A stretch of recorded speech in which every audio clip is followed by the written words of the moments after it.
Go ahead. Thanks, Tom. Good morning, everyone. I'm going to go ahead and kick us off and get us started.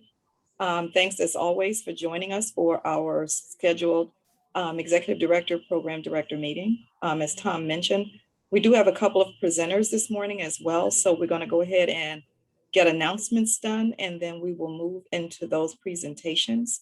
As always, there's a chat box, and we will do questions and answers at the end. So if you have any questions about anything, feel free. Go ahead and put your questions in. Do want to start off with just one piece of information, and I know there are people who have joined and are chomping at the bits, as are we, for more information regarding the competitive grant application. And I just want to say this morning as we start, I'm not, I don't have any information to share as of this morning, but just want everyone to know as soon as we are able to have discussions regarding our competitive grant, Head Start, Early Head Start grant, we will definitely be in communication with you. Just want to remind everyone that is our Head Start, Early Head Start grant that's in competitive status. Our Early Head Start Child Care Partnership and our Early Head Start Expansion grant are not. And so those are two remaining. And if you have slots under those, your slots will continue. And one grant competition has nothing to do with the other. So I just wanted to clarify that. But again, just wanting everyone to know that, as of today, I don't have any information. But as soon as I do, I will definitely be in contact with you. One other piece, and I know Tiffany can talk about it as well, but just one piece of information as a reminder, the grant, the Head Start, Early Head Start grant does in fact have an end date. That end date is June 30th, 2021, which means that grant closes completely out. It will no longer be a grant where any work, any vouchers or anything can be done after that date. Again, June 30th, 2021, our current Head Start, Early Head Start grant ends. There's no carryover as has been on other grants. It will end effectively due to the competitive grant status, and all work that is done will need to align and need to complete, and vouchers and everything will need to be submitted within the correct time frame. So I just want to make sure that I say that at the outset as we get started. Tom, go ahead and start with the slides. So as he's asked, if everyone can, as you are here, please go into the chat box. That is how we're going to take attendance. And please type in your name of your organization into the chat. And so we want to thank you for that. So again, as always, we've got, right now, I don't think we have any new staff or introductions that were not here before, I believe at our last EDPD, and let me check myself. We did have Janice Taylor, our newest supervisor, but I believe we introduced her at the last meeting. If I am incorrect, if someone can correct me quickly.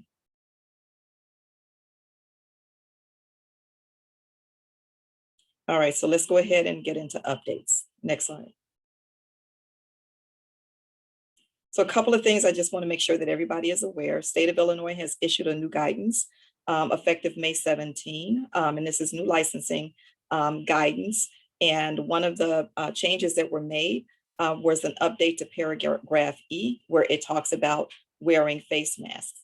What it does say in that is that face masks for staff, volunteers, visitors, and children in program will continue to be required. And so keep up, as we always ask you to do, is keep up with IDPH, CDPH, CDC guidance to see when things are changing, but understanding that what we're saying to you is that state guidance says that masks must be worn in care. Of course, if children are eating, those kinds of things, and adults, that's when you can remove masks, but during the day and activities, we are asking that you follow the guidance, and please make sure that you pull that guidance down. It can be found at the Sunshine website, and it can also be found at IDHS website. And again, it can be found at the Governor's Office of Early Childhood Development on their website. And so there's various places you can get the guidance, but want to make sure everybody knows. Just as we've had two other updates, there's a brand new one, and it was effective May 17. One other update, and I'm sure you've heard, is the state of Illinois and city of Chicago has moved into bridge phase. I know there's a lot of chatter out there about what does bridge phase mean. for Chicago Early Learning. It means that we are still steadying the course. We are still serving children. We do know that there are children that are being served remote currently. That is still okay if parents are unable to be served center-based right now.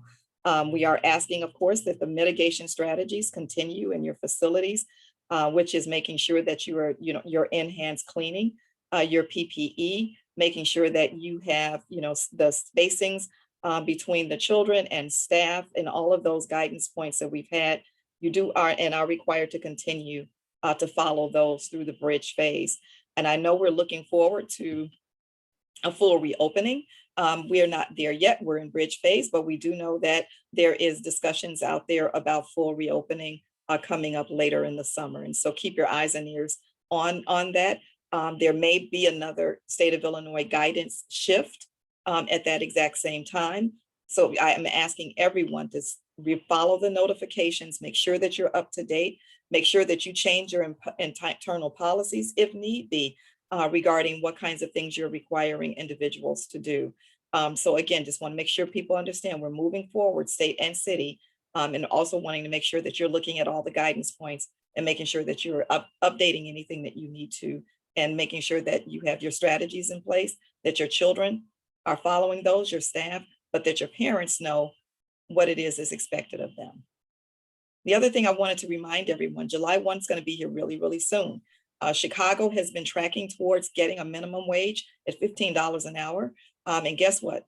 This is July 1, 2021. We are finally getting here.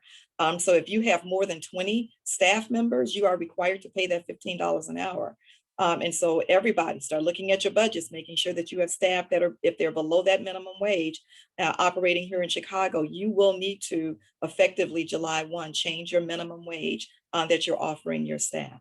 And again, saying it now so that you can do whatever work is entailed between now and June 30th, that you're not missing anything. Believe me, I'm sure staff who know it's coming are going to be asking about it. Just want to make sure that you know that you need to make the adjustments within your fiscal house to make sure that you're ready and able to pay that minimum wage to your staff in the city of Chicago. I'm going to say those things. Those are my 3 updates today.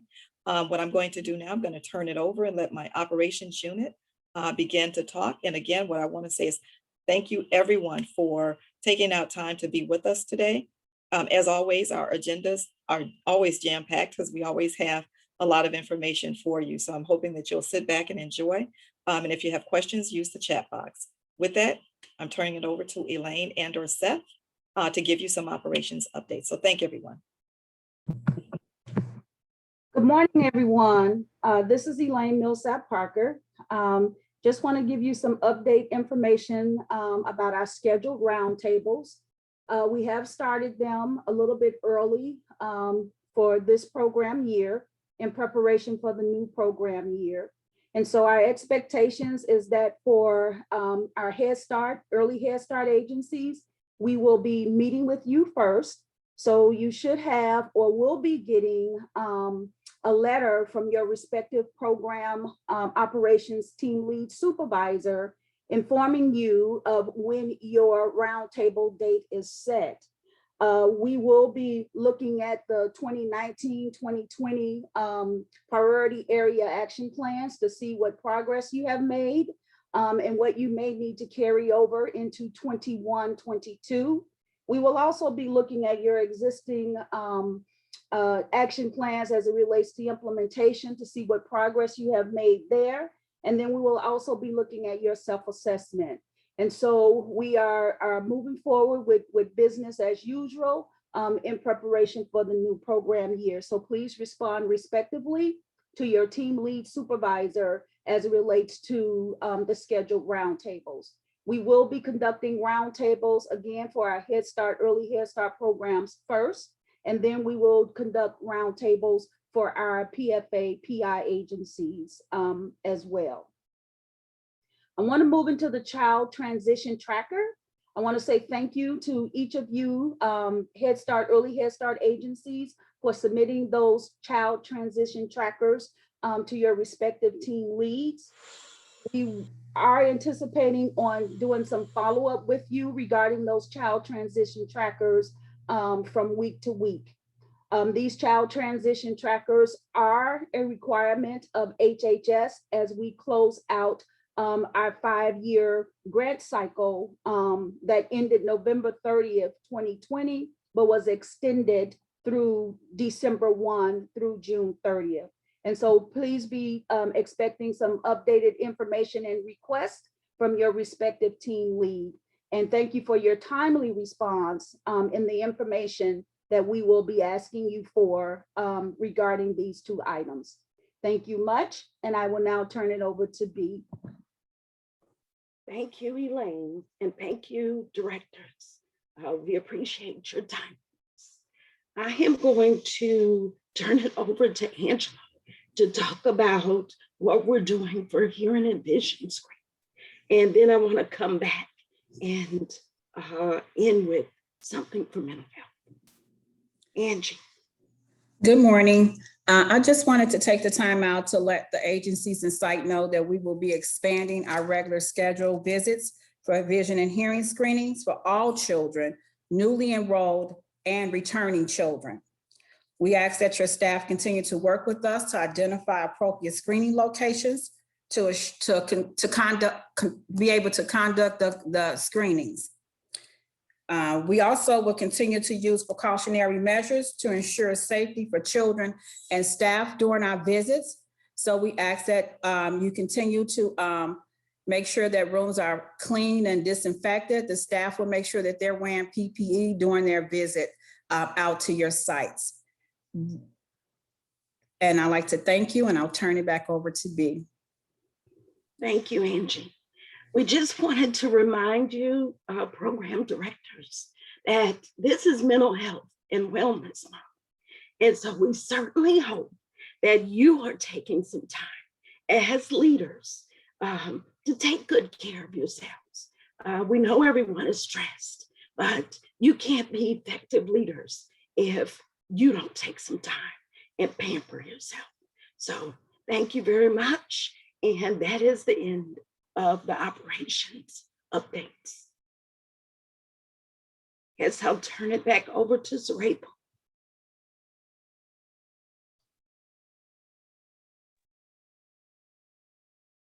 I'm going to go ahead and give it to quality. Thanks, B. Thank you, Sareto. Thank you, B. Good morning, everyone. William Hill, Assistant Director of our Quality Unit here with DFSS. A few updates for you to share with you today. Our PAT trainings are back. We have reached out to our sites. We have surveyed our sites. So we understand where most of our delegates are as it relates to our family engagement curriculum and our PAT curriculum as it relates to trainings. We have I believe 70% of our participants already registered for the upcoming trainings. Registrations do close tomorrow. So please check your inboxes, check your messagings to please make sure that you have received the opportunity to enroll your sites and your home visiting program, as well as your center-based programs for our PI program, center-based programs into our upcoming PAT trainings. These foundational trainings will begin June 7th for our home visiting, but for our center-based foundational trainings, they will begin the following Monday on June 14th. It is important that I note that with both of these training modules, there is some pre-work required for our participants prior to the first day of beginning those trainings. So again, registration do close tomorrow.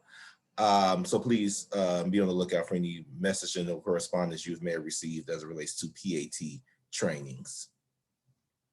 Our PI home visiting prenatal programs, we do have a mandatory meeting that is happening tomorrow.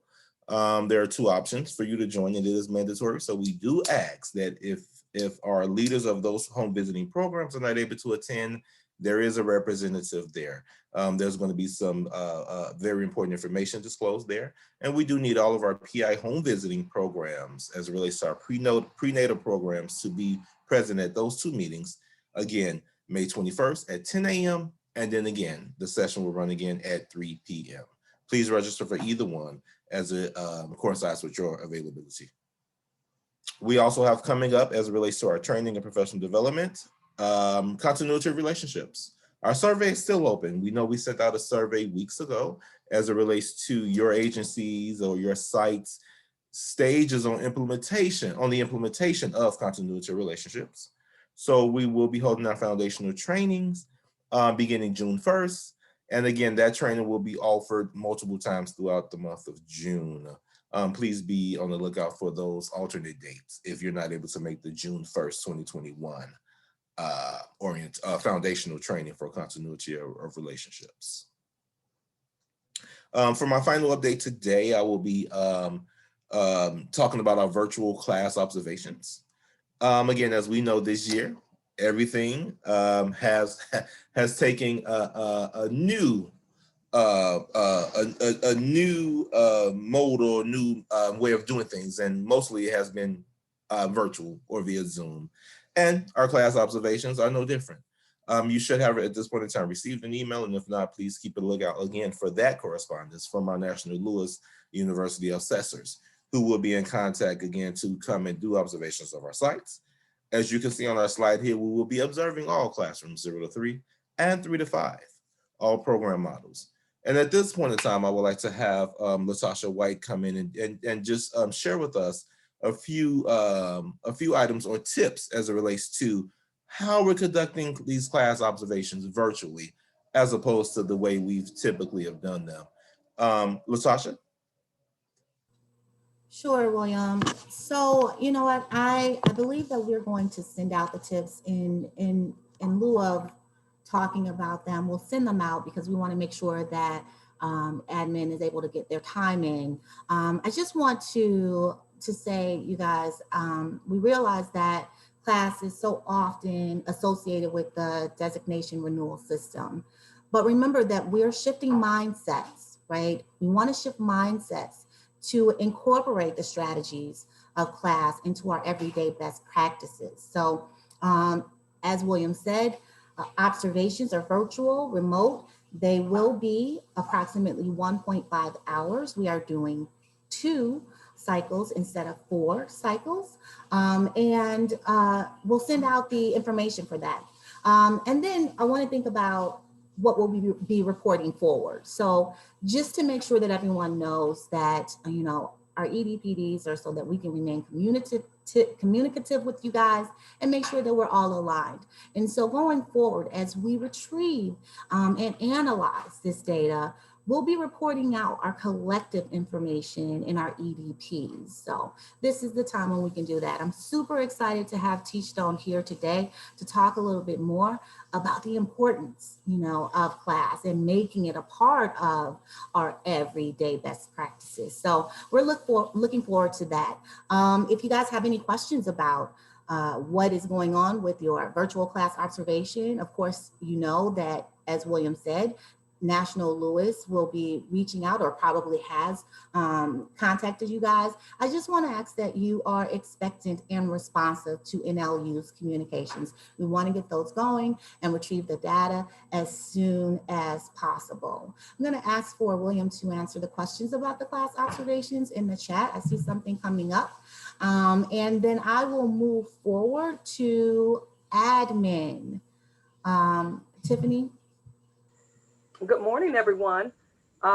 We are going to quickly go through the enrollment updates. Just wanted everybody to know on the next slide that we are not fully enrolled, of course, but I wanted you to see the utilization rates across all of our programs. So for Head Start, we're enrolled at 57%, which means we're utilizing 57% of the slots that we're funded for. In PFA, we're utilizing 70% of those slots. And PI center base, we're utilizing 68%. PI home base, we're utilizing 87% of the slots that we're funded for. And early Head Start, we're utilizing 79% of our slots. In our CCP grant, we're utilizing 65% of the slots, and expansion, we're utilizing 71%. We definitely have some improvements that we could be making in this area. We understand it's still difficult due to the pandemic. And so luckily our funders have been, you know, so gracious. What are you talking about? If you can please mute, thank you. But we just wanted you to go ahead and kind of take a look at the enrollment numbers, understanding that we do have some room to make improvements regarding enrollment. Now I'm going to go ahead and direct it to Glenn Lazan, who's going to give us a fiscal update. Thank you so much. Thanks, Tiffany. Good morning, everyone. And I'm keeping an eye on the time. We have our folks from Teachstone speaking at 10:30, so it'll be great to hear them. So Tom, if you would advance the next, I'm going to go through our current expenditure rates on our grants. So for Head Start, Early Head Start, the Early Head Start Child Care Partnership, and the Early Head Start Expansion, for the various periods listed there. And as we've said previously, our Head Start and Early Head Start grants are in a 7-month period, December through June. So currently, we're at an expenditure rate of 37% for Head Start, 34% for Early Head Start, 22% for the Child Care Partnership, and 22% for the expansion grant. So as we've mentioned in prior meetings and in the communications that we send to everyone, please do continue to get your invoices in. We have, of course, the monies are there, they're encumbered, they're ready for your agencies to voucher. But as we can see from our Head Start and Early Head Start grants, which are ending in June, there's still a long way to go for our agency invoicing. So please be sure that you are invoicing timely. If there's any problems, reach out to the CSD programs team or finance, and we will work with you if there's anything that needs to be addressed and dealt with. Tom, next slide, please. Okay, for the early childhood, block grant, for our prevention initiative services and preschool for all, again, the 12-month period, July through June of 2021, we're at a 56% rate right there. So as we speak here in May, still some room to go. And we want to ensure that, again, that is invoiced to the max as appropriate as per your approved budgets. Please do continue to monitor those funds. I'm going to speak to the child care first, and then I'll get to the gear funds. So the last column there is our child care services. And we see that we're at a 20% rate, but one of the points here that we've mentioned in prior meetings, as well as to recognize currently, is that our $21 million, the approved total budget from last year, we've gone through the COVID, and many facilities were closed for child care services during 2020 into 2021. So we are still dealing with that, and as we move forward, seeing agencies reopen, we're seeing more invoicing on them. We'll be working with our agencies in the FY22 budgets for those that will be participating, and so that's just a reflection of that. So that's just an important factor to consider right there.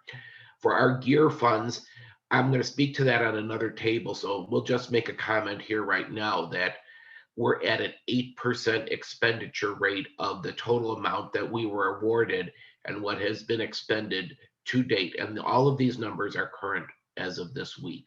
So I'll speak to that in the next slide, in another slide succeeding. Tom, if we could advance it, please.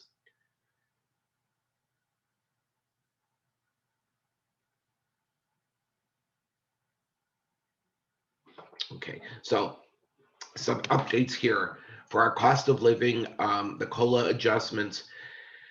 The award was submitted to HHS, and then DFSS received some additional requests for clarification. We recently received another request for clarification, some small items this week actually on our partnership COLA grant. So we have worked on that, addressed that, and responding accordingly to HHS with a due date of tomorrow. So we are still anticipating the COLA award. That's going to tie into some in one of my next slides, but letting everyone know that we are still awaiting our formal notice of award on COLA. The Head Start, Early Head Start grant, 6/30/21 closeout, as we've mentioned previously, those are 7-month periods. So making note of the fact here that There's got a lot to need to be achieved here in the remaining month and a half for the services through 6/30. We're still on target for all of our Head Start grants that final vouchers are submitted no later than July 30th of 2021. That was communicated to everyone back in March as per that first bullet point. So please be cognizant of those dates, put them onto your calendars to make sure that there's that you're aware of that, and any issues or questions, please send an email either to myself or to Nicole Roberts of our finance team, our accounting supervisor on our team, and Nicole or I can get back to you. If we go to the next slide, please.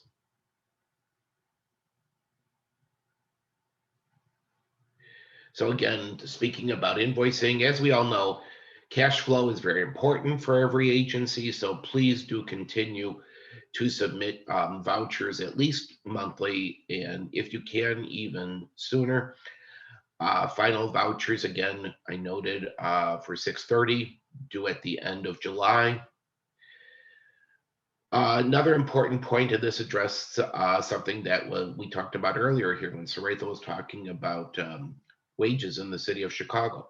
So as part of our COLA grant application, we also conducted a wage and fringe comparability study, and that will be sent out to all of our agencies within the next week. So just wanted to let everyone know that we've compiled the results, and we also submitted it to HHS, and we'll be submitting it to all our agencies. When you receive it, please reach out to us for any questions or anything that you need clarification on. Next slide, Tom. We're already at 10:30. So just speaking to the GEAR funding, I'll go through this quickly. As we can see, it's the governor's emergency education relief, and we are listing the allowable uses of those funds. The third bullet point is back in February, Finance sent an email notification to all of our CBOs discussing that letters had been sent for those that were receiving awards, and we included budgets and invoicing forms. But it wasn't until April 28th that budgets were actually approved and established in iSupplier that we sent an email notification to all those that received GEAR funding, asking them to invoice for the period January 1 through March 31st by 5/5, and then by the 15th of the succeeding months, which is very soon. So just the point I want to make is that ties into the expenditure rate that we looked at a couple slides ago, and letting you know that we at DFSS, our Children's Services Programs Operation team, as well as the finance team, is very cognizant of what you've been up against in terms of expending these funds and the delay that it took. I have to say that it was not a reflection, and I've learned, never put blame or whichever word we want to say on anyone else, but the programs team and the finance team worked very hard with the City of Chicago's Controller's Office to get these approved and able to be established in iSupplier so you could voucher for them. It was a constant communication effort, and there was just one problem after another, and that just is the reality that can't be shaded any different way. But please know that we are cognizant of the delay, how long it took for it to be in your iSupplier to be able to voucher against. And we do apologize for that delay. We made every effort. Tiffany, Saretha, myself, Nicole, and everyone on our teams did our very best to get it in there. And that was how long it took. It's not acceptable, but it is reality. So I just want to share that with you, that it was a long process. And again, please reach out to Nicole, myself, for any invoicing questions, and we'll handle those as need be. Tom, I think that's it on our finance slides. Thank you, Tom. If anyone has any questions, please refer them to me, and we will address them accordingly. Thank you, Glenn. Now we're Thank going to have a presentation by Teachstone. They're going to take us into our learning agenda. So welcome, Kim and Andy.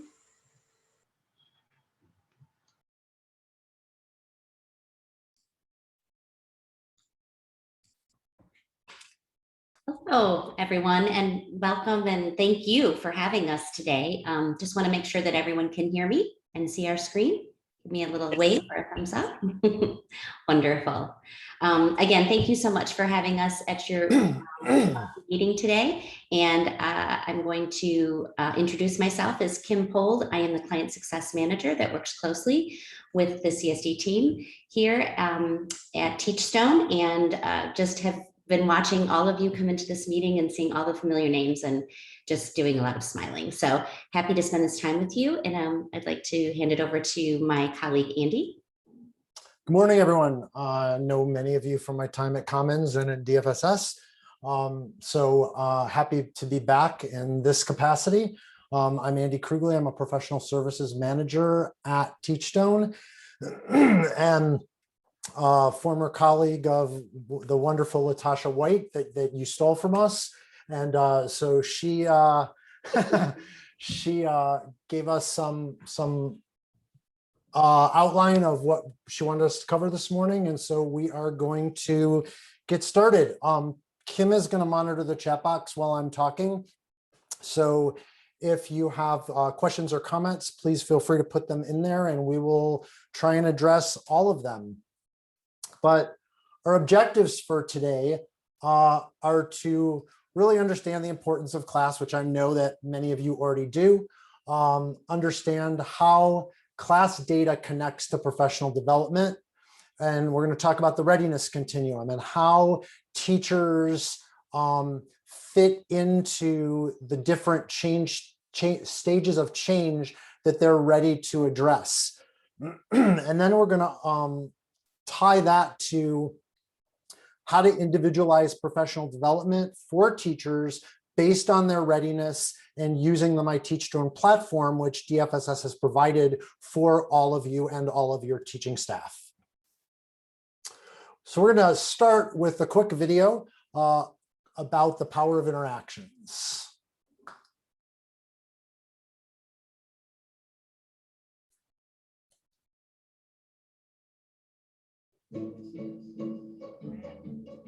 We probably all can remember one teacher who really changed our lives. And when we think about that teacher, what we think about is the relationship that they had with us, how they motivated us, how they pushed us, how they supported us. And it's really those teachers and those experiences that can be life-changing. Interactions matter. Interactions matter. Interactions matter. Interactions Matter. Interactions matter. Interactions matter because they engage kids, they draw children to the resources. Interactions matter because research shows that children who are in warm, supportive environments have better improvements in academic skills as well as social skills.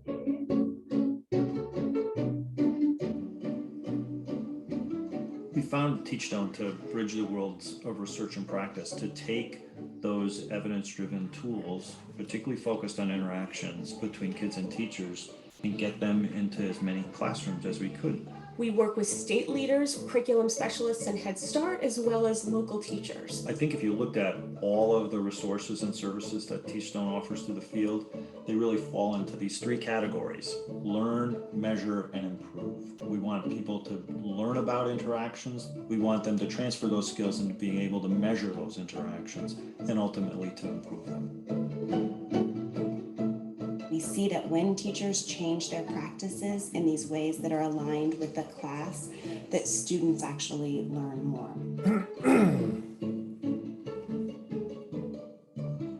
The class is the most researched tool for observing teacher-child interactions. When I was first introduced to the class model, it was exciting because I felt like somebody had been following me for all my years of teaching and had gotten it. This is what good teaching is all about. I look up the latest research and this tool captures all of that. When I use this tool and meet the teachers, I'm giving solid feedback to the teacher to make sure that the student is learning in the classroom. The class is being adopted on such a large scale because organizations are looking for tools that can improve learning that are based in research. We work with organizations and help them unpack very complicated research that comes out of universities and apply it to the real world.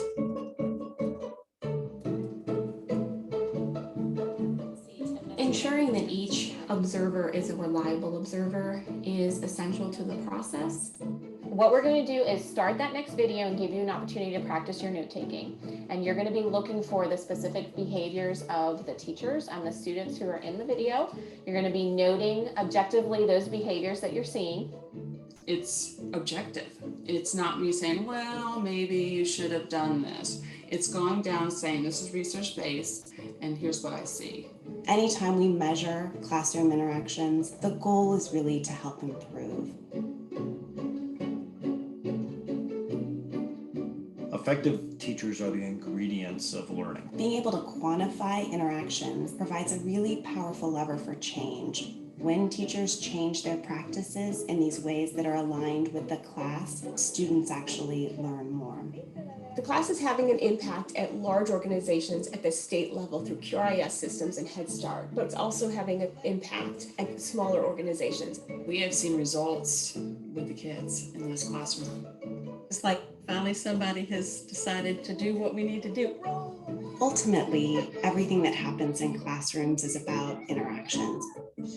I think we all have a responsibility to ensure that every child has access to the most effective teacher possible. I hope someday it's a guarantee.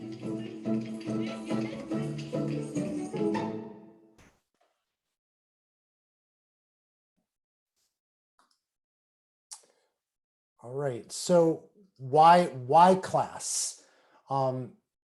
What we're talking about is creating these incredibly effective interactions in classrooms.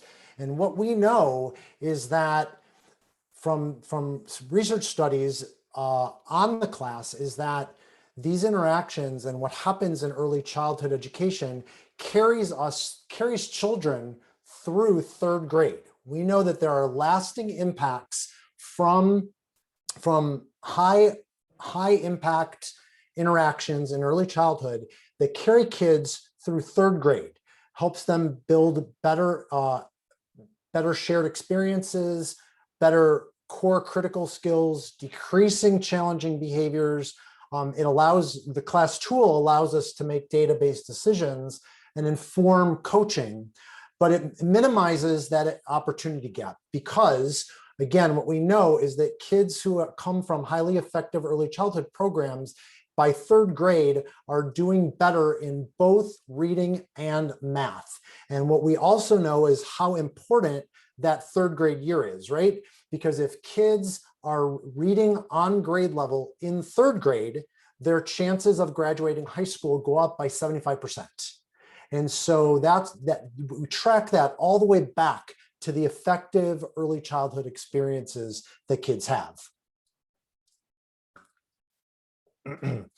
So the class is divided into, for those of you that need a little refresher, the class is divided into, the pre-K class is divided into 3 domains. We're going to look at what those are in a minute. But these are the 2020 National Head Start averages. In the emotional support area, 6.03, the classroom organization area, 5.78, and in the instructional supports, 2.94. Now, your DFSS targets are 6, 6, and 3. Want to point out that 1 to 2.99 is considered in the low range, 3 to 5.99 is considered into the mid range, and 6 and 7 are considered in the high range. This is the structure of the infant, toddler, and pre-K class. They all look a little bit different because they all are developmentally and age appropriate. So the infant class is 1 domain with 4 different dimensions. The toddler class is 2 domains with 5 different dimensions. And the pre-K class, which is the one that Head Start is measuring,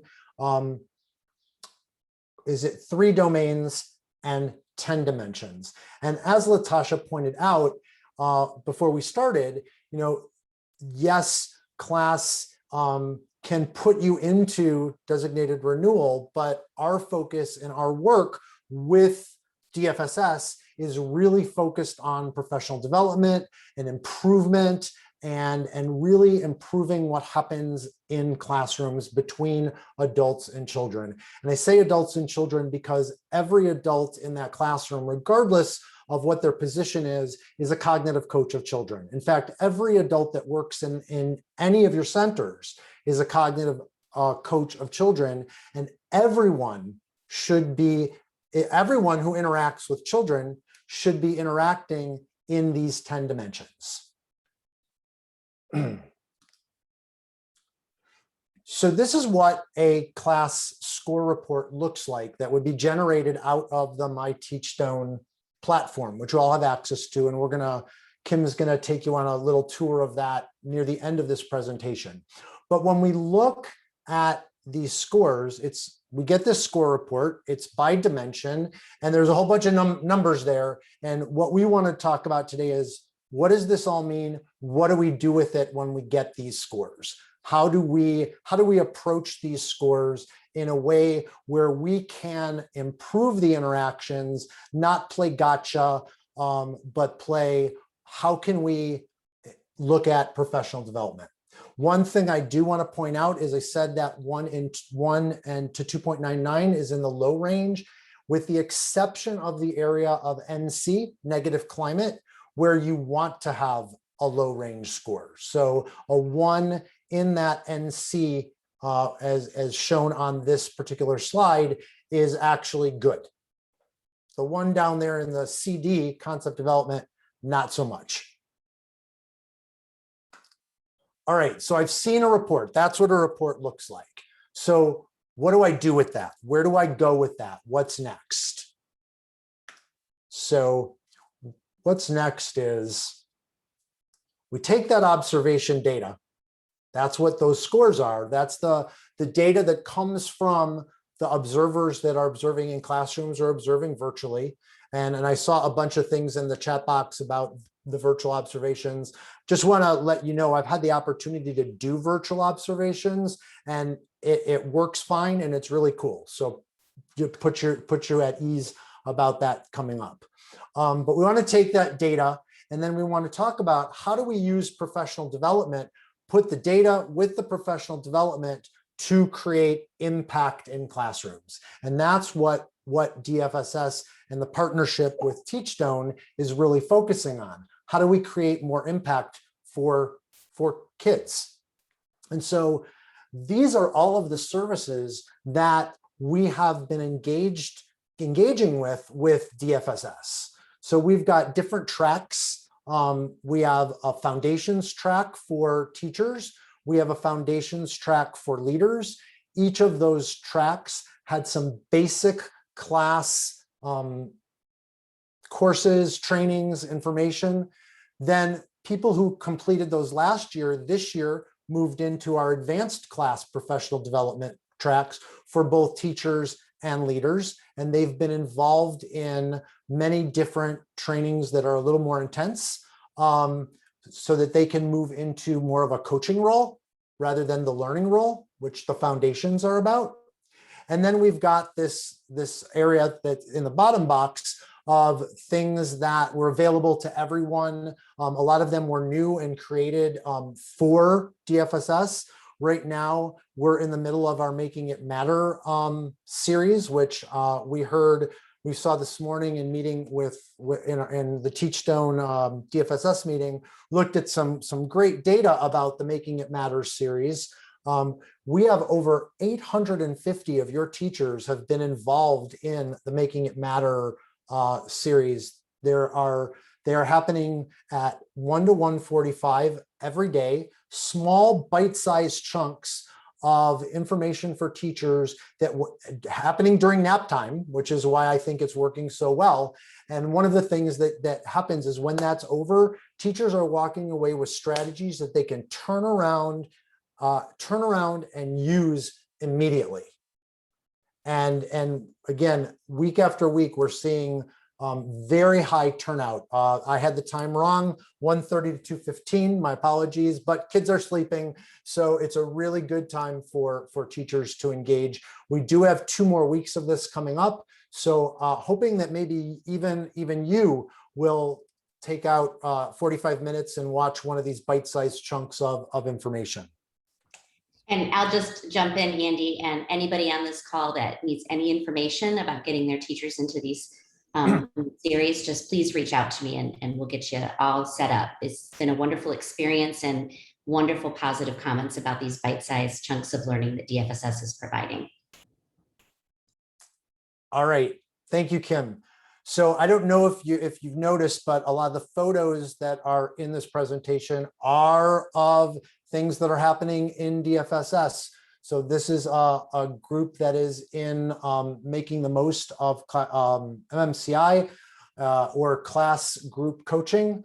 And there's a group of teachers working with one of our class specialists. And so what we're going to talk about here is, all right, how do we make change to create impact?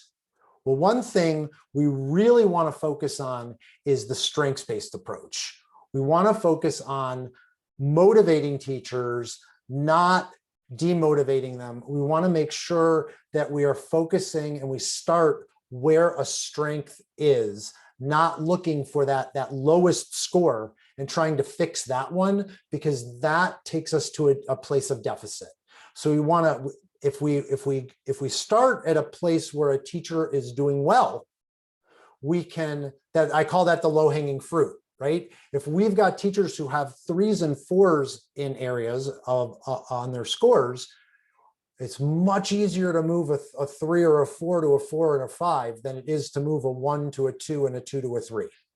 And so if we show teachers that have a 3 or a 4 that we can bump them up, then they are much more open to working on the 1 and the 2 once they've achieved some success by moving from a 4 to a 5 or a 3 to a 4. Okay, and I know that's a little different way of thinking, like, oh my God, we don't want to have that 1. And we're right, we don't want to have that 1, but the 1 isn't the place to start. And so what we're going to talk about is this readiness continuum. Okay, and so creating readiness is about 1, knowledge, and 2, receptivity.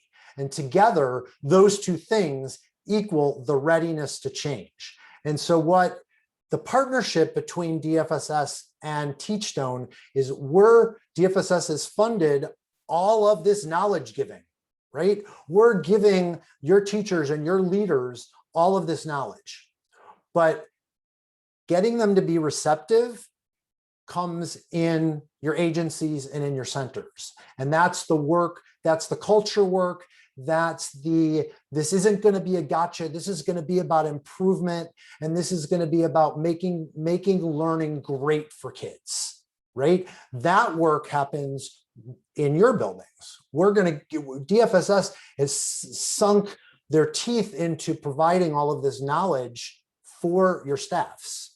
Okay, so what we want to talk about now is, what can you guys do in your agencies and in your buildings to push this knowledge into practice? Oops. So we're going to talk about the readiness continuum. Okay, we all know that we have teachers that aren't ready to change. Those teachers may not even be aware that there's an issue or a problem. Right?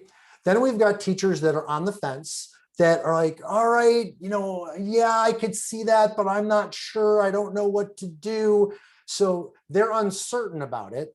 And then we've got those teachers that, I am ready to make a change. Give me that information, give me that coaching, and I am just going to jump off the diving board into the pool and make change.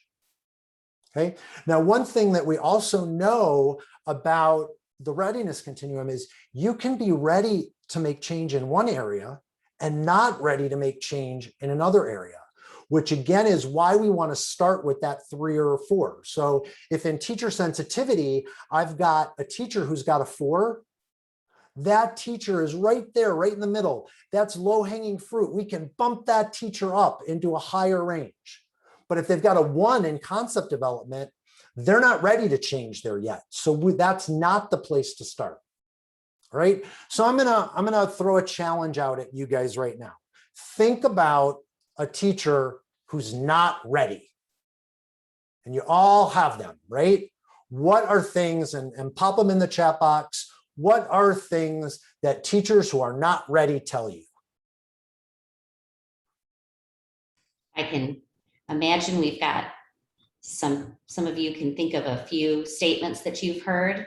Perhaps it's even body language. Consider that. Body language can tell us a lot.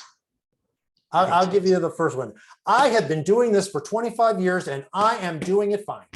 I am not ready to change. I love the one that just came in. Not enough time, too much work. I've tried everything. I've tried that before. Mm-hmm. My teaching assistant is horrible. It's not my fault, it's their fault. Mm-hmm. The kids are too difficult. The parents aren't helping me. Oops, sorry. There's not enough time. I have too many kids with behavior problems. The agency is asking for too much and too little. Thank you, my friend Christina Navarro, who I miss terribly. How about why change something that's working? So not even really seeing that there would be improvement, a possibility of improvement. And my friend Cindy there says, I don't get paid enough for all of this, right? Mm-hmm. This year it's class, what's it going to be next year? This is just a passing fad. All right, that's what you get from the teachers that's not ready. All right, so how do we respond to them? How do we respond to them? We respond to them by providing more information. The person that's not ready needs more knowledge in order to be ready, because it means that they don't understand it. We need to explain what specific behaviors look like at that high level, because they don't know. So part of that not being ready is fear. It's not only all these excuses, some of it is just fear. And we want to make connections to what they're already doing successfully. That's how we start to move that person that's not ready, which is why we want to look at that strengths-based place, right? All right, then we've got teachers that are on the fence. So what are the people that are on the fence maybe telling us? And Andy, yep. I was going to mention, this is where we really want to make this movement, right? This is where we want to focus, these on the fence people. This is your low-hanging fruit. You're on the fence people. They're the ones. So I used to be an elementary school principal, and whenever we had an initiative, right, we would use our ready people to pull everyone else along. But the people that we're going to pull along first are those people that are in the middle. The blockers, the not ready, right? We don't want to put all of our energy into the blocker because we're putting our head against the wall. Let the rest of your staff pull your blockers along. If you put all of your energy into the blockers, you're ignoring all that low-hanging fruit that you can push on forward, and you put all of your energy into something negative and you're banging your head against the wall, right? Let the rest of your staff move your blockers. They'll drag them along, because there's a peer pressure thing there too. Okay, so we've got these people that are on the fence. What are they telling us? Well, you're right, I could be more prepared, but I don't have the materials I need. Okay, so I see your point, but it's kind of like what my dad used to say, yeah, but's not a word. It's the yes, but. And my dad would always say, yeah, but's not a word. I get that the kids like to move around, but they need to sit in their seats to be ready for kindergarten. Okay, what I tell people that tell me that is, pre-K teachers, your job is not to get kids ready for kindergarten. Your job is to be the best pre-K teacher that you can be. And if you are the best pre-K teacher you can be, your kids will be ready for kindergarten. I used to tell my 5th grade teachers who would say to me, Andy, I have to get these kids ready for middle school. I say, no, you don't. You have to teach them 5th grade and then they'll be ready for middle school. So kindergarten readiness comes from being a great pre-K teacher. Okay, but this person, gets it. They need to move around. But again, it's that but statement. I ask open-ended questions, but no one responds. All right. So this teacher sees like, I need to ask more open-ended questions, but if they're not going to respond, then I don't want to do it. And again, what we want to say to someone like that is, you know what? Receptive language develops before expressive language. And so we can ask an open-ended question, and while the child might not be verbally responding to you, the child who has the receptive language can think an answer even if they can't verbalize an answer. So people always say, to me, Andy, why do I ask open-ended questions to children who are not verbal? Because the children who are not yet verbal still can think and still have all of those words and all of that language in their heads. And so we still want to make sure that we're asking those open-ended questions. So again, it comes with providing the knowledge, okay? The people that are on the fence, we say that the people who are not ready, they need to know. We need to teach them. The people who are on the fence, they need to see. All right, and this is again where in a few minutes when Kim shows us a little bit about the My Teachstone platform, there are so many videos that are available to all of your teachers so that they can actually see what those high-end interactions look like. So what do we say to these people that are on the fence? We ask questions to promote reflection.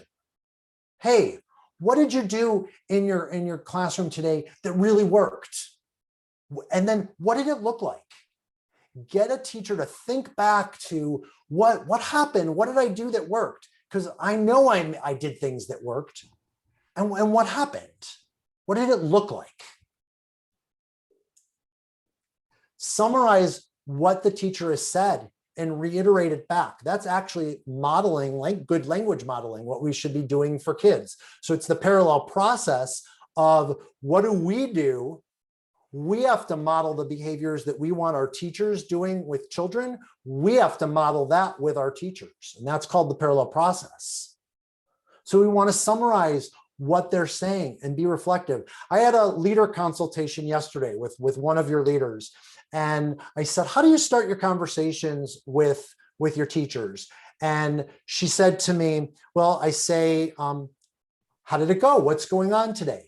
And I said, and I bet immediately you hear all about behavior and you hear all about things that are going wrong and you hear about things that aren't working with parents, but you don't hear about teaching and learning. And what I said was, why don't you change that question?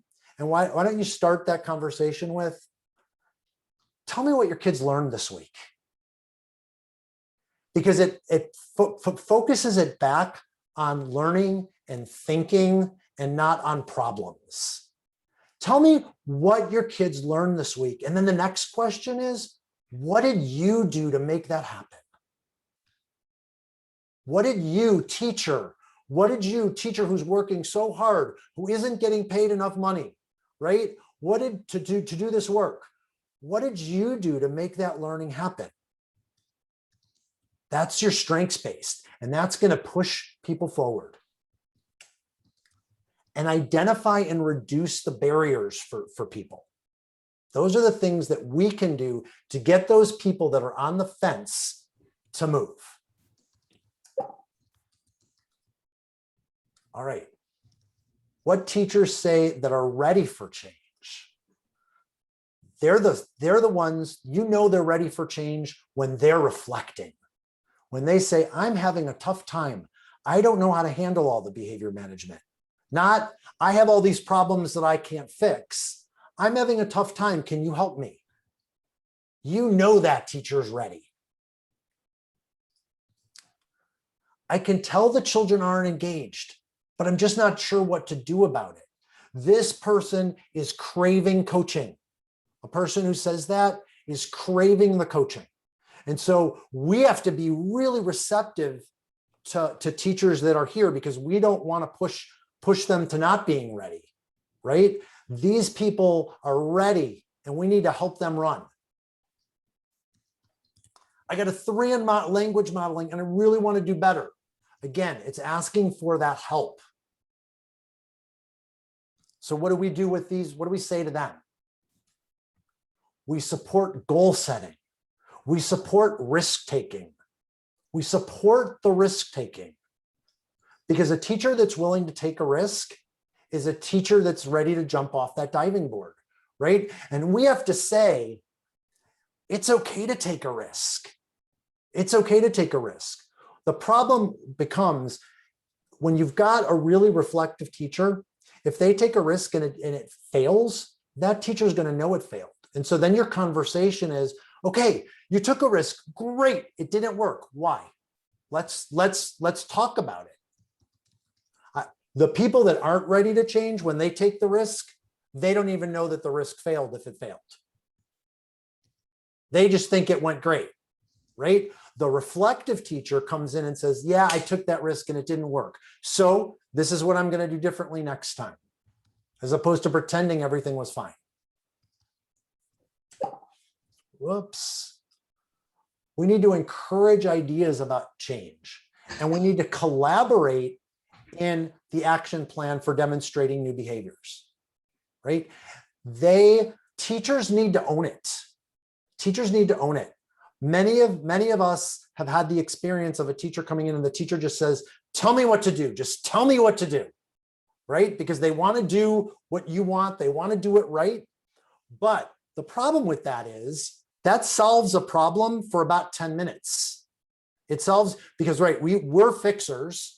So we want to tell them what to do because we want it perfect and they want to be pleasers, okay? But what happens when we do that and we don't let the teacher reflect on it themselves is they don't own it.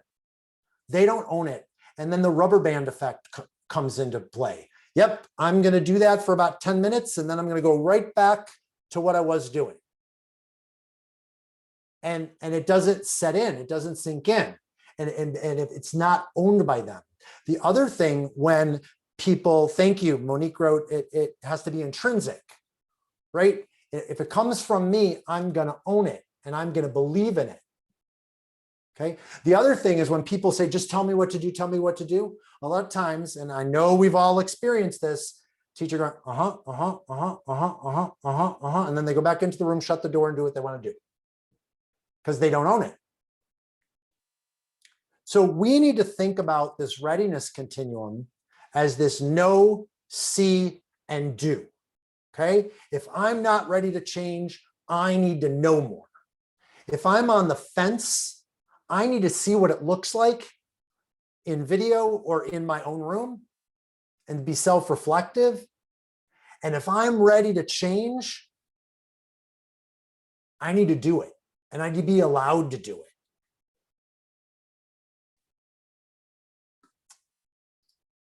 All right, so I took all the different things that we're doing in our partnership and I recategorized them.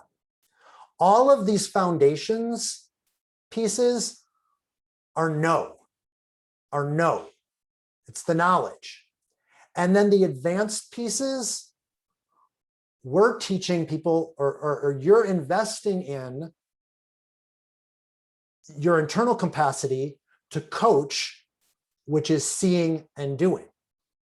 And so teachers that are involved, a lot of you have teachers that are involved in MTP, my teaching partner, or I'm thinking of the other, I'm talking too fast. Individual video coaching. They're looking at their own videos to see what they're doing so that they can improve. So they're recording their classroom, they're uploading it, and then they're working with a class specialist to help them see what's going on and help them make change. And so what DFSS has done for you is structured this know, see, do into these pathways of trainings that we're working together to provide the teachers and leaders of DFSS.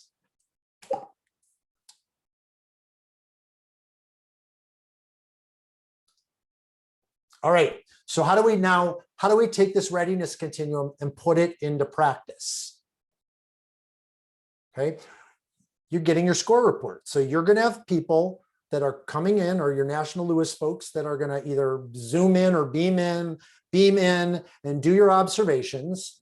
And you're going to get an observation report out of the system. Someone put in the box, teachers tend to describe actions taken, answer to what kids learn. How can we help them?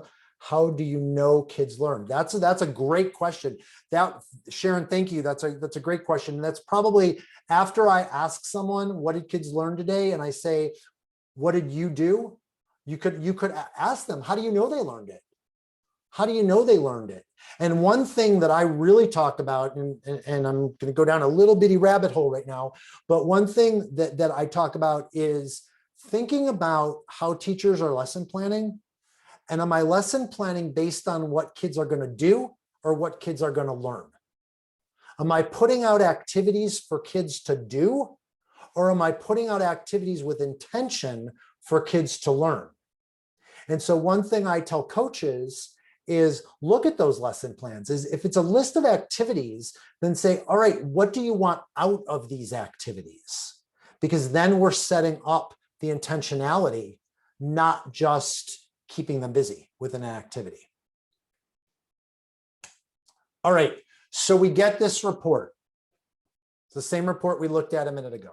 So where do we start when we get a report? Now I'm going to look at that and I'm going to go, oh my gosh, my teacher's got a 1 in concept development or a 1.5 in concept development over 2 cycles.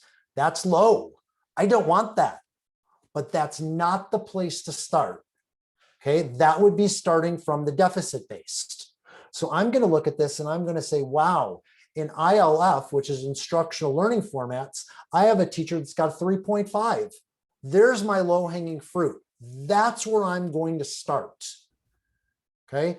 Once I get that teacher moving and feeling really good about the improvements that they made in ILF, then I might go down to language modeling or quality of feedback, the 2s.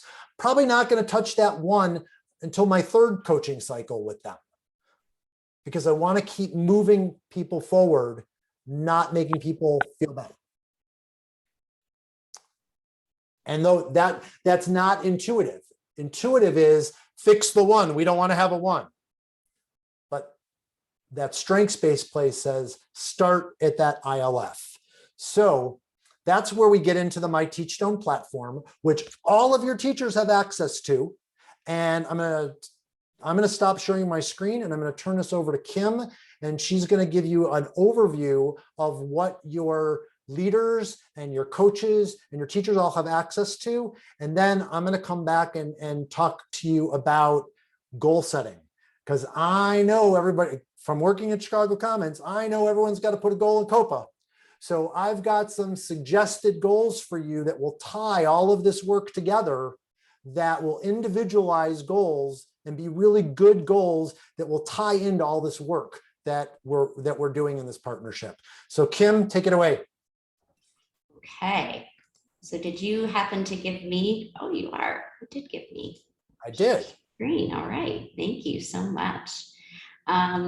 So you all are just getting like just a smidge of what that coaching and consultation can look like across the board with Andy and his team. And yeah, he is this passionate every single day, which is why I love working with him. And so thank you, Andy.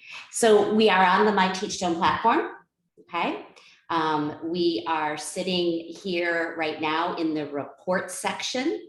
I've clicked on the report section. And I've located my teacher, Jasmine Davis. And just so you know, this is all taught in our training, Coaching with My Teachstone. And so we'll go up to those dimension scores that we were just looking at, same ones. And because I've been really thinking about my strength-based coaching, and I want to think about how I can move the needle in the easiest way possible, I'm going to focus on this ILF, this 3.50, because Andy just talked to us about how we don't want to go after the 1 right away. So we're going to look at our instructional learning formats. And I want you to know, I mean, this is magical, guys. After your scores are placed into my Teachstone, the system kicks out for you automatically based on the scores. It kicks out for you the recommendations for targeting instructional learning formats. You see them all here. So all that your coaches, your directors, anyone who is providing recommendations to teachers within my Teachstone, all they have to do is click on this suggested PD. That's it, 1 click. And when I click here, it takes me to my resources. And right here, I am seeing 9 of 152 resources that will focus on that area of, and if I scroll down, I see it right here, of instructional learning formats. And I can look at any one of these and I can recommend it to a teacher. So if I want to recommend Mystery Box, I'm just going to go right up here to the recommend button and I'm going to click. And it's going to go right to the teacher and they will be able to see that recommendation. You will know that you are targeting a certain dimension, and then you or the coach can follow up and have that conversation. It's really as easy as that. And that is what we talk about in our foundations work for leaders. And when we're working with our foundations for teachers, we are telling them this is what your leaders are doing. They're recommending resources to you to help you grow as an educator.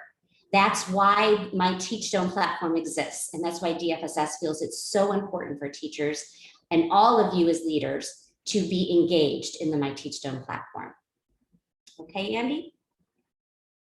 And I will stop sharing there. So as Kim, let me pull my screen back up. So as Kim said, when you hit that, when someone hits that recommend button, that recommendation, that video goes right into that teacher's account. So when that teacher logs on, they have a video to watch, to see. So we've got know, see, do, right? You can and the even cooler is teachers or coaches can group teachers. So if I have a group of teachers that all need to work on instructional learning formats, I can create a group and send that same resource to the entire group and create an online professional learning community. And in the coaching with my Teachstone training, we teach the coaches how to write a prompt. And so what we do is we don't say just send the resource. We send the resource with a prompt. Hey, I'm sending you this resource because, and I'd really like you to look for this while you're watching that resource. And the system allows the coach and the teacher, or the ed manager and the teacher, to communicate back and forth through the system. So especially like right now, when we're in this virtual space, it's perfect. And if you've got education managers or coaches that have to travel to different buildings, they can have a coaching relationship where, yes, it's great to be in person, but you can do the coaching through the platform as well. And you can get responses and have conversations, and everyone that watched that resource can be chatting about that resource through the platform. And Andy, I'm going to add that if any of you are sitting here thinking, I want to learn how to do that, we are not offering at this moment in time any coaching with my Teachstone or that foundations for leaders work, but we do have a wait list for future. So I'm going to put that wait list link in the chat box so that any of you are interested. And of course, you can always call me as well. All right, so what do we do with this now, right? What do we do with this? Whoops. I don't know what just happened. Oh, all right. So where do we go from here?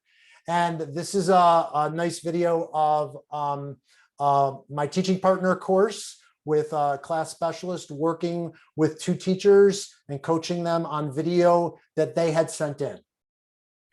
So where do we go from here? All right, we need a goal set, the do, right? If we've got people that are ready to change, we need to push them into goal setting, the do. I call that the when then. All right. So when you're looking at your scores in the system, you can see you can look at it by center, you can look at it by agency, and you can look at it by teacher. So if you're looking at it by center or by agency, you're thinking about overall PD for your center or your agency. When you look at it at teachers' individual scores, you can individualize that professional development for teachers based on the readiness continuum. Who's ready? And what I say is when then. Okay, we get teachers to set goals. When I see this, then I'm going to do this. All right. Again, I know you all have to have goals in COPA, right? And I know what good goals look like, and I've known what some not so good goals look like, but they all went in there anyway, right? So here's some great goals for your education managers or your people, whatever title they have that are coaches. Here's a great goal. I'm going to send 2 resources per month through my Teachstone that are specific to the teachers that I'm coaching. That's a goal that ties right into all this work that we're doing together. And it stresses the importance of interactions matter for kids. And I'm going to help my teachers see what these interactions look like through the platform. For your teachers, great goal. I'm going to view and comment on 2 resources a month that are sent to me. So now we're tying the work of our coaches or our ed managers to the work of our teachers. And all of your directors also have access. And one of the really neat things about the platform is that the directors can actually go in and see what recommendations were made to different teachers. And you can also make them accountable because you can see if the teacher actually opened the resource, looked at the resource, and commented on the resource. All of the directors have that access. And so a director goal could be, I'm going to go in there and actually check and hold people accountable.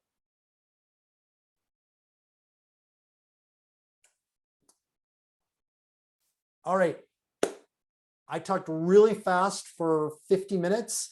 I do want to point out one thing that we still have upcoming, and then I'm open for questions. And honestly, I'd rather people unmute and ask me the question, but if you want to type it in the chat box, that's fine too.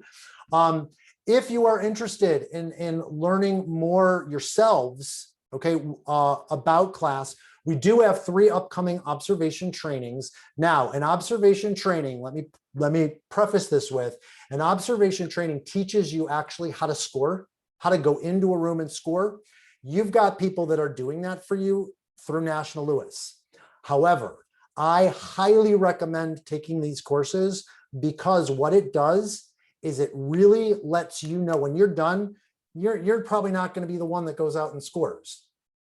And you don't even need to take the test. What it does is it allows you to know exactly what that 1 means or exactly what that 6 means, so that when you look at a report and you see what those numbers are, if you've gone through an observation training and you see a 5, you'll know what a 5 means. And so you can have that conversation with people about how do I move that 5 to a 6.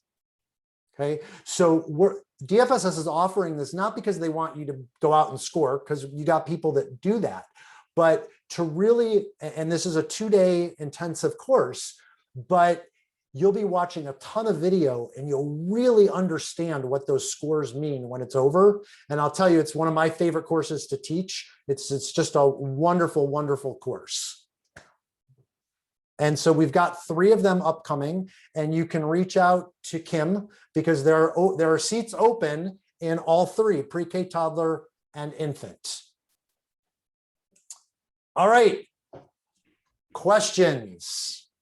You can type them in the chat box, you can unmute and ask, or you can say, Andy, go away.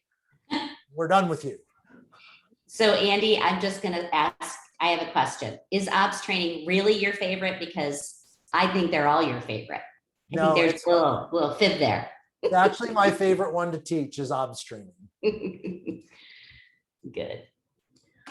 Wow, we've covered so much today, and it's just so exciting to see the comments, to see the nods and it's, it's kind of like we're connecting some dots for you, I hope. So, if you have any questions, please reach out to me. If you're wondering who's engaging in your agencies, we are tracking all of this per DFSS request because they want to know what's happening. And we report to them bi-weekly exactly what's happening with our trainings that they have invested in. So, questions coming in. Okay, I don't see anything coming in, just Tom is letting us know. Kevin has a question there. Do you have any documents that suggest what types of goals to consider via COPA, Andy? We don't have a document. What I would, and there's a question before it too that I don't want to lose. What I would suggest is that the goal be to get people using this platform. Because there's so much in the platform. So what I say is your goal wants to be, let's look at these scores that you're going to get, right? And now let's use that readiness continuum and use the platform to help people see and do. And so your goals want to be around actually using the platform and then trying to implement what you learn in the platform. That's what I would stress as a goal. I hope that answered your question, Kevin. Matilda asks, is there specific information relating to each component behavior markers? Yes, if you go to the Teachstone website and you actually, it's in two places. One, in the My Teachstone platform, you can filter. So Kim showed that you can go to someone's score and get recommendations, but if you just want information yourself, I'm going to switch my screen real quick. I was just about to do that. If you want information yourself, you can just log into the platform. And as it loads, so what you can do is you can say, I want a video, and I want a video for pre-K, and I want it to be about instructional support, concept development, and boom, it gives you recommendations that way. So if you're looking for information for yourselves, you can use the platform this way by using the filters on the side.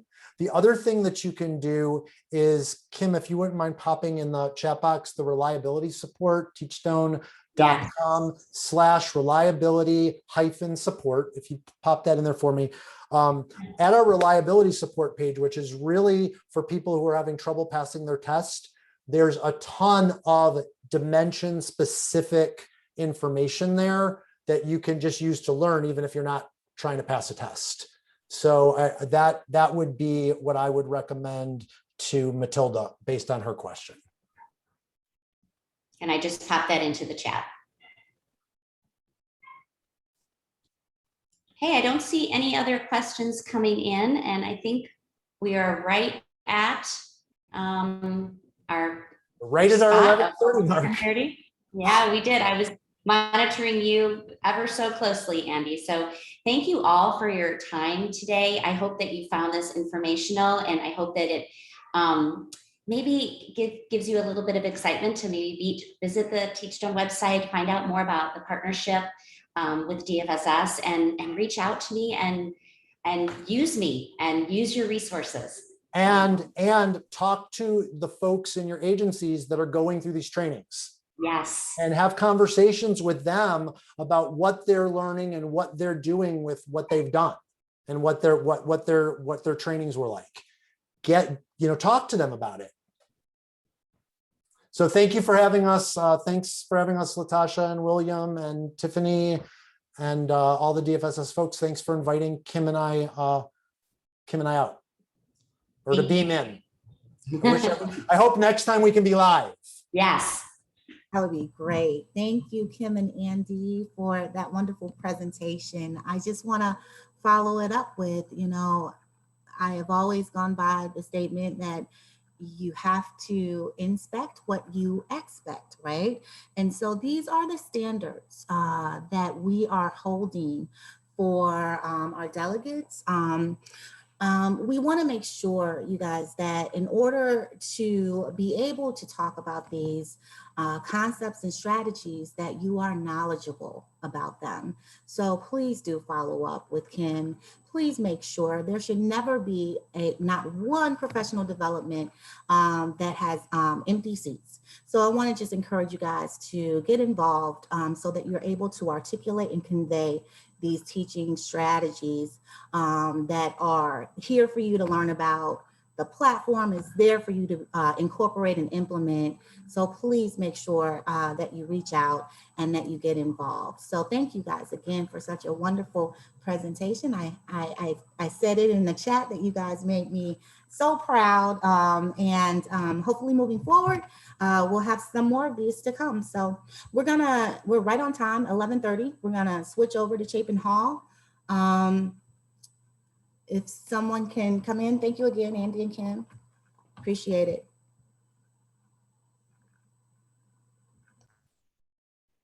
Thank you, Latasha. Yes, we do have a presentation by Chapin Hall. And so I believe Bob and Shannon, they're going to go ahead and present. We're very excited to be talking about community data. So we're going to go ahead and pass it over to them. Thank you, guys.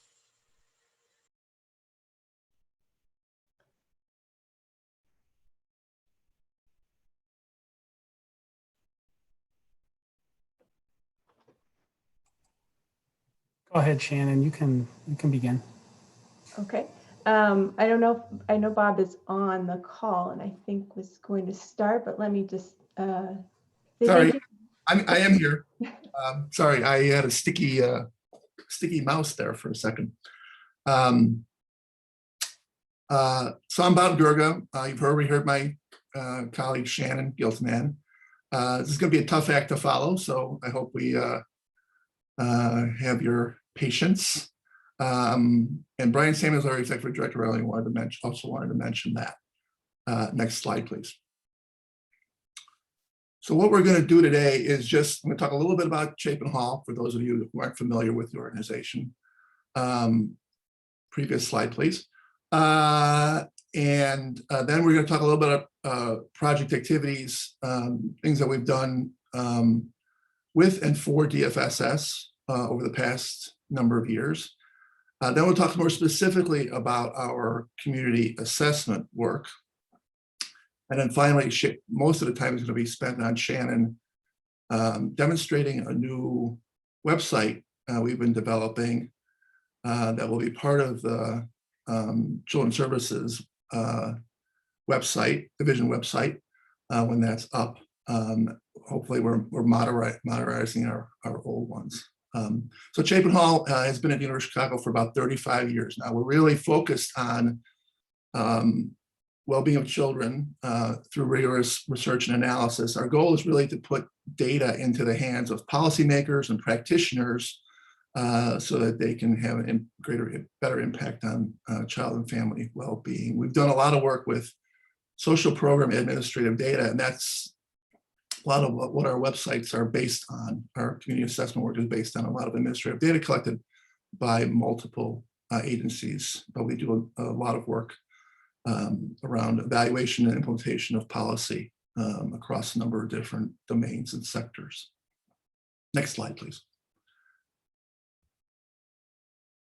So we've been, for the last 2 decades, we've been working with DFSS and the city agencies, which probably some of you know, named different things before that, looking at trying to provide up-to-date information, timely information about community conditions, assets, and needs for all the Chicago community areas, with a particular focus on children under 5 years old.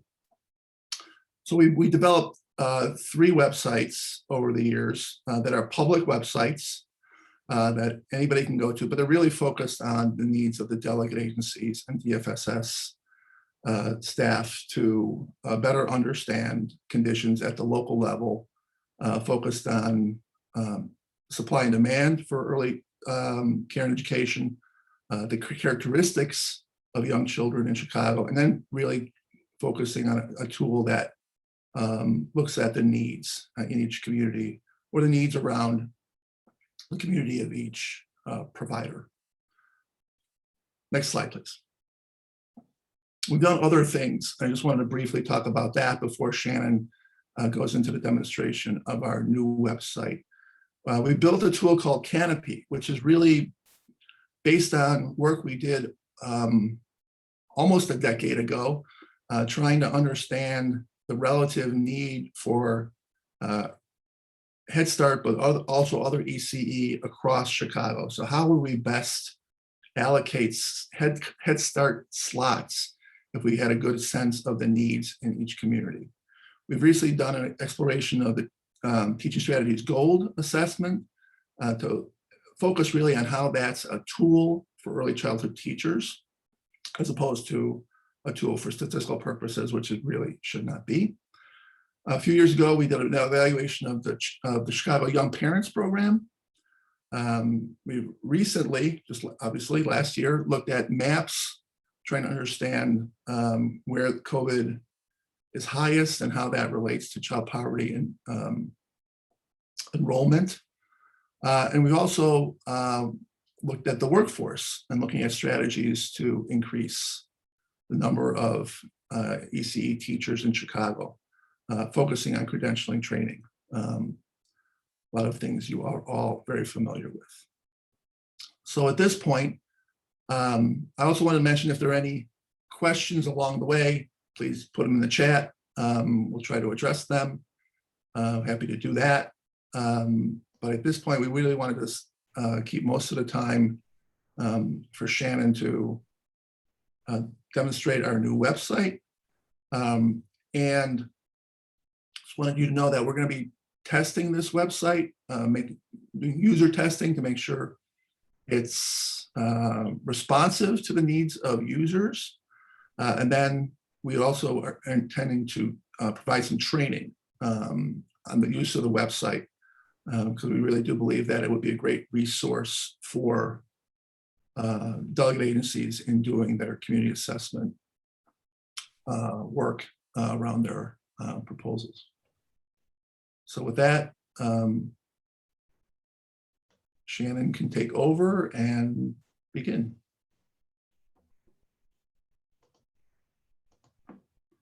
Okay, can you see my screen? We can. Great, thank you. So as Bob mentioned, the goal of this new website is to replace the other websites that I know a lot of you have used in the past, Early Childhood Supply and Demand, Young Children in Chicago, and the CNAT. And we were hoping to take the best of the content and functionality from those three websites, combine it into one. This is actually going to become part of the new CSD website. So rather than going all over the place trying to find the data for your community assessment, we're hoping you can go to the CSD website and there's going to be a tool right there to help you complete your community assessment. It is public facing, as Bob mentioned, so anybody can use it, but it really is designed for delegate agencies to use. So today I'm going to go through the demo version of this. Bob also noted we're going to be gearing up for user testing. So we will be reaching out to some of you to help us with that, because we really want to make sure we're including content that's useful to you and it's navigating the website is clear and easy and it works for you. So to start with, like the first thing you'll do when you come is to enter the name of your agency. So I'm just going to call this Shannon's Agency, and then you're going to take a particular site. Eventually, we're hoping to include up to 3 different sites that you can put into this map and to get data back for. Right now, we're just going to do one site to keep things clean and easy. So let's call this site Chapin Little Learners. And we're going to be at 1313 East 60th Street, which is where Chapin Hall is located, if you're curious. And then I can press this little button and kind of zoom in to where my site is, Chapin Little Learners. I can also maybe put a 2-mile radius around it just to help me see like, okay, how far away are all these community areas? Or maybe I just want a 1 mile. And then you can just start selecting your data. So right now we have 2 options for selecting data. You can just click on a community area and then it highlights once you've selected it. So we're going to say, my Chapin Little Learners serves Hyde Park, Woodlawn, and Washington. And maybe we serve some of Grand Boulevard, but not all of it. So we can zoom in, we can use the buttons up here or just your shift key. And then I'm going to say, I'm going to use this draw polygon. And I'm going to say, in Grand Boulevard, we serve up to like 43rd Street. And then let me smooth over here. Oops. All right, I'm going to clear that because I made a mistake. So you can always go back and clear. All right. Fix this. And then hopefully you can still see this. So now I'm going to say I'm going to go up to 43rd Street and over to the Dan Ryan and follow down here. And this is my Grand Boulevard service area. So what's happening now is that everywhere I have clicked, the data in those census tracts is being aggregated behind the scenes. So for example, if we're looking at the estimated number of children 0 to 5, right now it's taking this website is taking all of the children in the census tracts for Woodlawn, Hyde Park, and Washington Park and summing them up. And then for our Grand Boulevard area, it's taking all complete census tract data. And then where it crosses a census tract, it's taking that proportion of the census tract. So if my drawing crossed 30% of a census tract, it's going to take 30% of the estimated number of children in that. So once we've drawn our area, and these are all touching, they don't have to be, you can draw them anywhere on the map you want.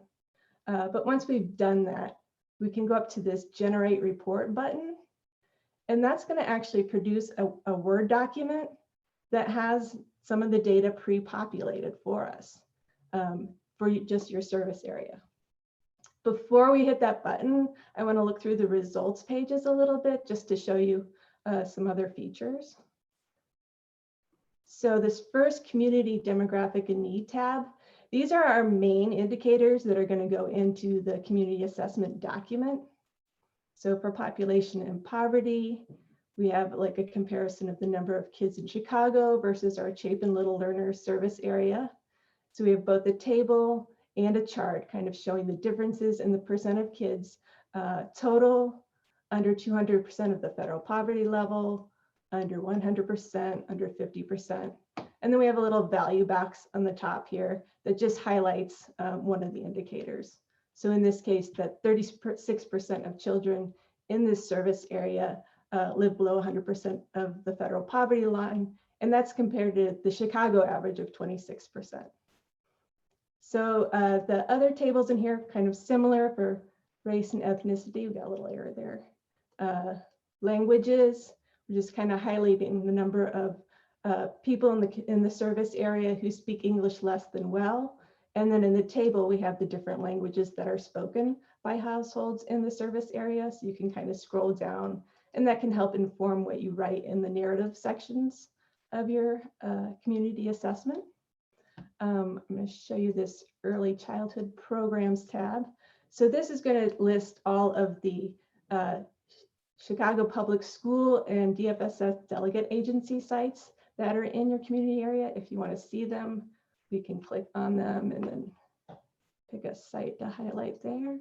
So this is the preschool center of CCCS in Hyde Park, just to help you orient and see, okay, what else is in my community area? And then we can also like take a few things out of here if this is too much information, filter our rows. So maybe we just want to see delegate agencies. And then this is also, you can download it as Excel if you want to save that information. We also have this community areas table tab. And this first is going to tell you all of the Chicago community areas that your service area crosses. And then there's a few other indicators that are going to be additional information for thinking about the narrative sections of your community assessment. And so right now it's only showing the data for Chicago and then this community service areas that you selected or that your selection crosses. We also have a frequently asked questions page that we will be filling out as we do our user testing. And then a little bit on methodology, additional resources.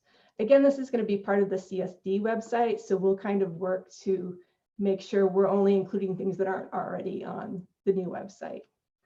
So then let's take a look. Let's go back to our Generate Report button here. And in just a moment, sometimes it takes a little minute to think, but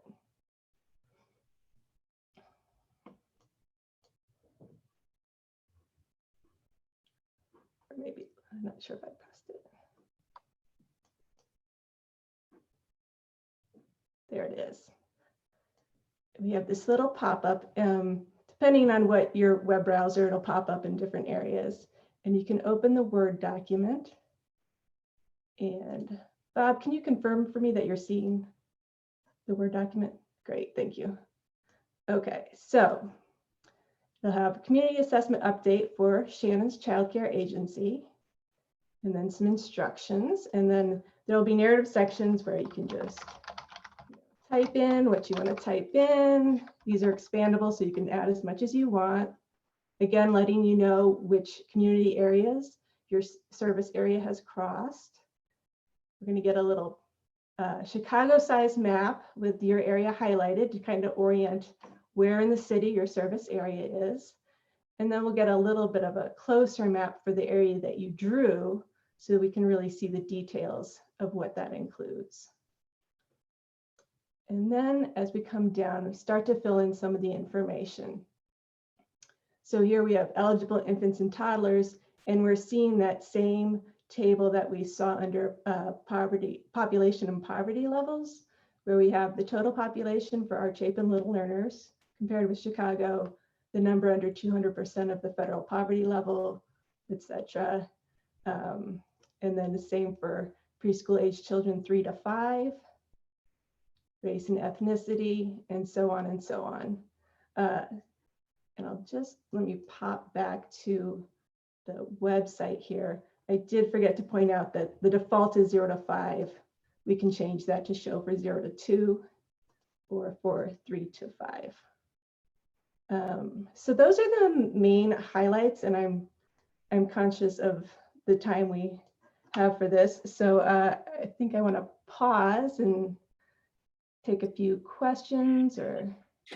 And thanks, Madeline. Madeline invited Yes. all of you to help in the testing phase. So if you want to, that's a way to also give your evaluation of what you've seen today. So that would be great if you wanted to volunteer for that. Thanks, Madeline. Yes, and Madeline and her team have been working with us too on the document, the Word document, and we will continue to work on it to make sure that it's come the next community assessment time, we will have exactly what you need for filling out your community assessment.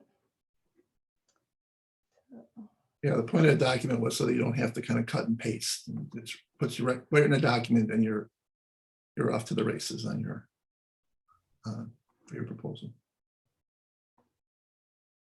Let's see. Oh, great! Some interest in testing already. Thank you.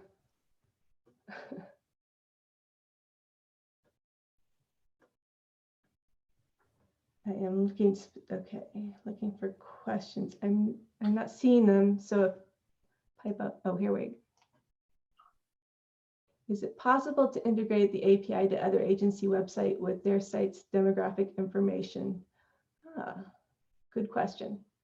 I'm sure the answer is yes. And we will definitely include that in our testing and see what we can do for that.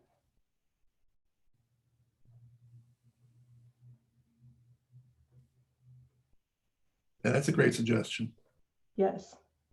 Love it.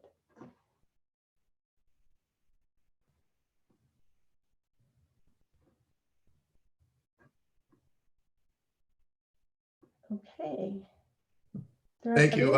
If Madeline knows where to find us, if anybody wants to reach out and ask us or tell us something.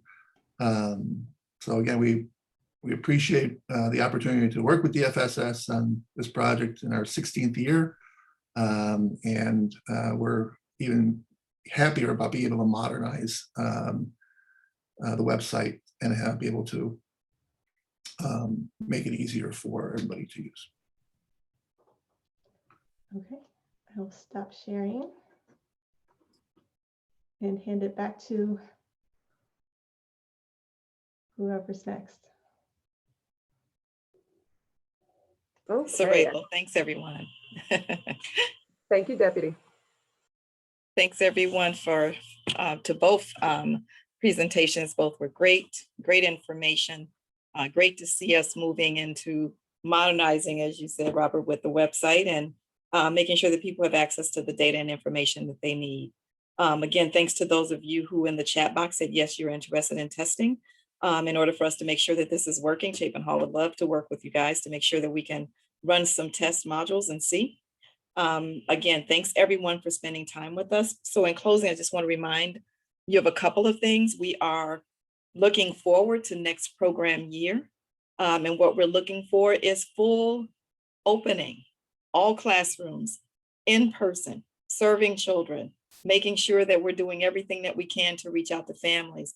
But what we also know that means is we've got a lot of work to do to make sure that we're continuing to enroll families. And so we know that we're gearing up out there. Everybody's doing everything they can to enroll families, and we want you to continue to do so. Be mindful that Head Start has, as of today, put out a program information document where it talks about full enrollment for the fall, explains about whether or not remote or virtual will be allowed. And I know there are questions about that. So we will be sending out that new PI that we just received. But we want you, again, to keep up with information that's out there that impacts your opening and your programs. Again, we talked a little bit earlier about City of Chicago, State of Illinois, and Bridge. So we're moving forward. Again, we are here now. We're coming up on the end of a program year. And so for those of you that are federally funded, I'm going to put those three letters together that we always know around this time we're asking for your help with, and that's PIR. And so, yes, again, it is that time. Last year, we were not required to do a PIR. We are required this year to complete our PIR. So there will be training, there will be meetings, there will be back and forth, making sure that all the data that we need is in COPA so that we can generate our PIR reports this year. So know that, yes, this year they are required. We didn't have to in 2020, but we do have to in 2021. Today being May 20th, you are going to be getting information next week. We're going to be talking about it moving forward and making sure that we're doing everything we can to get that done. Again, we want to thank everyone for being with us and spending time. We hope the information that you've received has been helpful. You have contact information for both groups of presenters today, and I'm hoping you'll be reaching back out to them and continuing your discussion. One of the things that I just want to remind everyone, we did Teaching Strategies Gold before, big emphasis on professional development. We've done Teach Stone today, big emphasis on professional development. So one of the things that everybody wanted was us to do some of the work in connecting dots, and this was another way of connecting those dots. We talked about gold and say gold can't stand alone, that your class and your class observations, your class scores is a part of us looking and talking about quality in classrooms. And so we've presented both of those to you. But these are being presented to you to give you access to information and resources so that we can all continue to move forward, providing the best quality care we can for all of our children who, in Chicago, definitely in those programs that we fund. So again, we look forward to more conversation around all of this and know that we will continue doing learning agenda as we move forward, bringing to you and vital information to help you in your programs. And so if there are any questions, Children's Services Division staff are always available to you. You can reach out.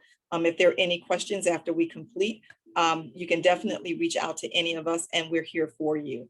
And so again, thanks everyone. we're ending just a couple of minutes early.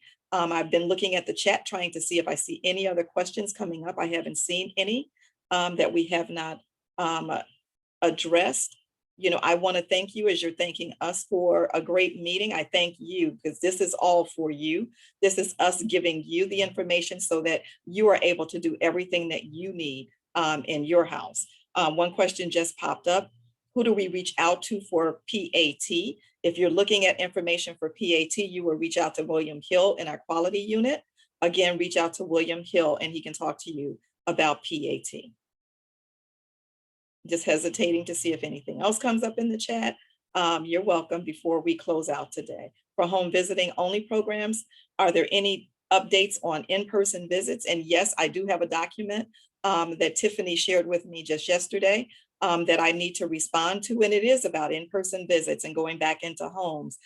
We want to align ourselves with McVie and other home visiting programs so messages are consistent. So I'm going to be reading through that document and we will be getting some information out to all of you that are doing home visiting, because just like everyone else, we're moving to opening, we're moving to being back out and about in our community, up close and personal with our children and families. And so yes, there's going to be information coming out very soon about in-person visits for home visiting. So thanks for asking that question.